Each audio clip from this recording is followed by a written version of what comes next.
Donald Trump talking to reporters just moments ago, and with us now is Senator Marco Rubio, and it's great to have you here for your perspective. We appreciate it so much.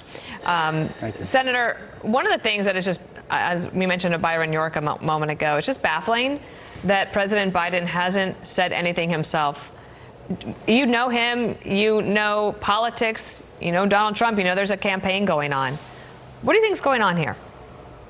Two things. First, I think they don't have a lot of confidence in his ability to communicate. I really do, and that's a problem because one of the key jobs of a president in a moment like this is to go before the nation, explain what's happening, put it in context. And I don't think they have a lot of confidence that he has the ability to do that. They're afraid of what might happen. And the second is there are elements of his base, and he knows it. There are elements of his activist base, not just in Michigan, but in the Democratic Party, donors and the like, who sympathize with what these protesters are about. So what you have now is a complete breakdown of law and order. You have hundreds of thousands of American students who can't go back on campus, who feel threatened, who in the middle of finals are being disrupted, who paid a lot of money to go to these schools because a few thousand anti-Semitic zombies who have been brainwashed by 2 decades of indoctrination and the belief that the world is divided between victimizers and victimizers and victims, and that the victimizers in this particular case, the ones that are oppressing people, are Jews in Israel. These people are out there disrupting all this. It's a complete breakdown of law and order, and the president's not doing anything about it, and the left is caught in this vice now. So speaking of that, here's the mayor in New York City, Eric Adams, yesterday. He took a position on this, outside agitators and more. I want to play this for you, ask a very specific question next. Watch here. I know that there are those who are attempting to say, well, the majority of people may have been students. You don't have to be the majority to influence and co-op an operation. That is what this is about. And so if we want to play the word police, you could do so.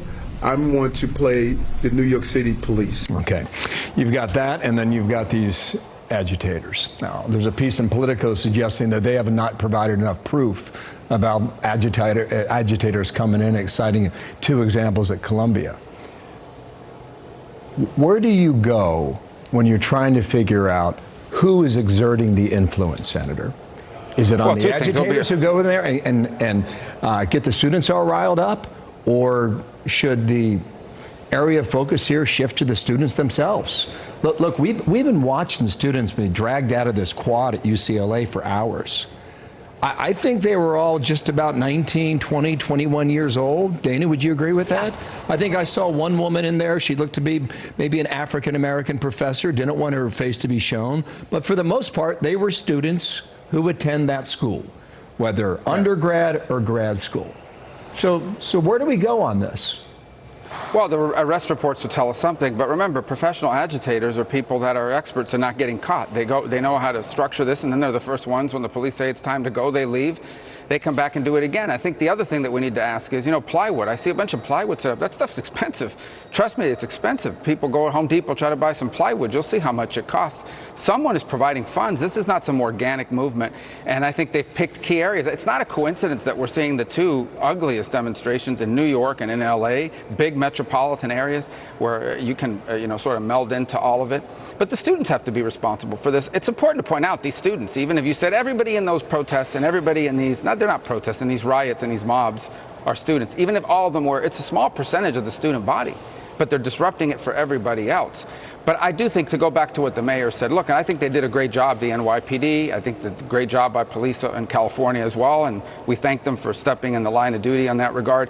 But you cannot be in favor of this DEI stuff, which basically teaches that the world is about victims and oppressors along racial, gender, and ethnic lines, because eventually, depending on the issue, you will be put into the oppressor class. And that's what's happened here. The irony of it is that 0.2% of the world's population, which is what Jews represent, the most oppressed minority group in the history of the world, is suddenly an imperial power about colonialism and empire building, and that they're white settlers in the Middle East. That's how absurd this is, but it eventually comes for you, and that's what's happened now in this regard, and the left is facing this Frankenstein monster they've helped create through 20 years of indoctrination and brainwashing.